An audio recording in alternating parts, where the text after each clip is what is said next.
Hello you lot, this is KeefCooks, I'm Keef, and today I'm going to do something that's like a blast from my past.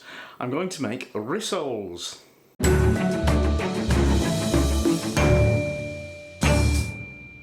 So I said it's a blast from my past because it is. We used to have these when I was a kid. Frozen ones made by Birdseye. We have them every week and I loved them. But, well, I don't think they make them anymore. I sometimes make them, but certainly not every week. But reading around the internet, it seems that Australians still love them. So there you go. Now, my understanding is they're made from leftover meat, you know, your Sunday roast, whatever's left from that. But a lot of recipes, modern recipes that I see, they make it from fresh mince, which I guess is okay, but then is it not a burger? It's close. I've got some leftover lamb, which is what made me think of doing rissoles. So if you enjoy this video, give it a like, share, subscribe, become a patron, make a donation, etc. And without further ado, let's make rissoles. Ingredients for our rissoles. I've got a bit of leftover roast lamb leg. That's just about 200 grams after we've taken the bone out. So that'll just be enough for 2 people, which is fine. We are just 2 people.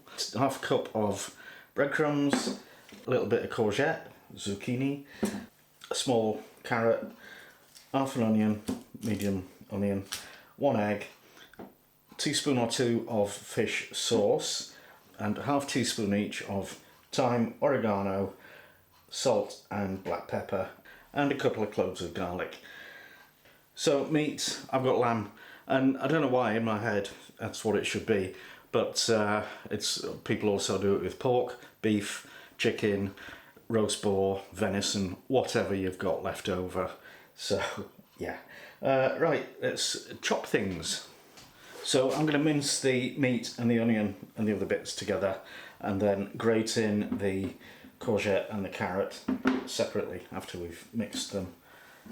So peel your onion and just cut them into chunks that'll go through your mincer. If you don't have a mincer, you can do it by hand, of course, but it'll take a lot of effort and quite a bit of time. And we just cut the meat into smallish bits as well, mincer sized. So you want to peel and mince your garlic.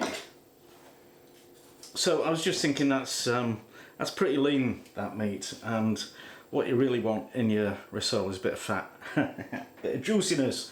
So I've found some frozen pork fat that, well, I collect it for making black pudding with. So I've just defrosted that and chopped it a little bit, and that will go in with this lot, which will go in there.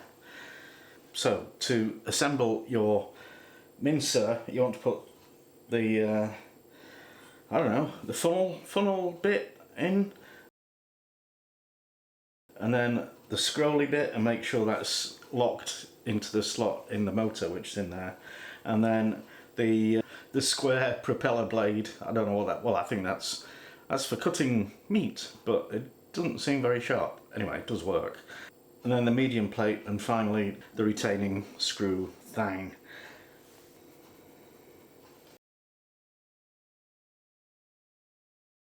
Alright, let's get mincing with this machine is terribly noisy, but okay, fingers over ears, ear defenders on, plug machine in. We'll try that again.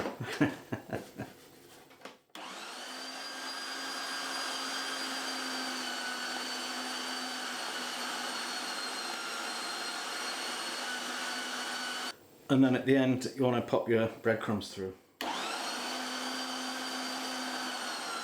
And the breadcrumbs push all the meat out. We also want the breadcrumbs in this mix in this case. Wipe it off everything. Make sure you get all the bits, your propeller and that.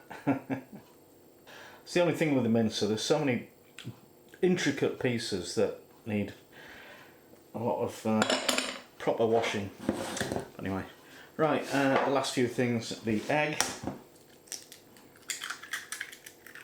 herbs, salt and pepper, garlic, and fish sauce. Did I say you could also use soy sauce or Worcester sauce? It's just, you know, some umami. And then we'll grate the carrot in.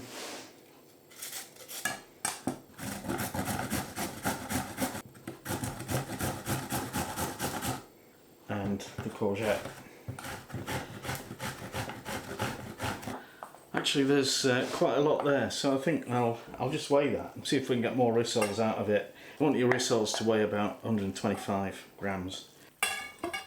516 grammaroonies. Well, that's quite amazing. So 250. Well, I can get 4, can't I? 125. Yeah. Okay, these are looking grand. So I'm just rolling them in flour. Actually, wholemeal flour for a change. And in case you think I'm trying to be a bit healthy, you're not wrong, because I'm not going to fry them. You can fry them in, you know, shallow fry them in a small amount of oil, or you can grill them, or you can oven bake them, or I'm going to do them in Darth air fryer. It's perfect for doing things like this. It behaves like a convection oven, a fan oven. So yeah, it's great stuff. So for a fan oven, you want it preheated to 180 Celsius, that's 200 for a conventional one, and that is gas 6. So I'm just forming these into quite thick patties.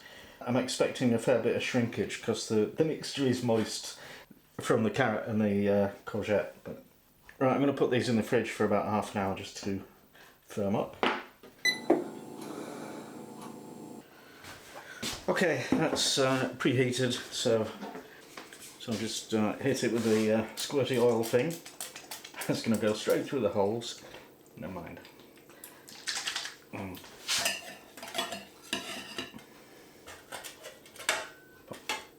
And we'll cook those for 15 minutes and then turn them over and give them another 10 minutes. And now it's taste test time with Mrs. KeefCooks. Hey, darling. Alright, Yep. very nice. Thank you kindly. Yeah. What are these? These are Rissoles. rissoles. Yeah? And those are green beans and those are chips. Okay. Alright. So rissoles is made with leftovers, isn't it? I think so, Yeah. but a lot of people don't. Oh, right. Well, we had some really nice lamb yesterday, didn't we? Yeah. And quite often when Keith makes something for the video, we end up with quite a lot left over. So it's handy having recipes for bits we don't eat, isn't it? Ooh, that's nice. It's actually much nicer than I expected, because I have to confess, it hasn't got that glossy finish that you expect on meat and things. So why does it look dry? Well, because I baked it in the Darth air fryer, so it's not been submerged in fat. Ah, yeah, I like this. And it's got half a courgette in it. Is that carrot as well? And carrot, yeah. Yeah. That courgette came from the garden, by the way. Very nice rissoles. So, thanks for watching, and See you next time. Is this a new thing? No. Oh, good. We'll go now.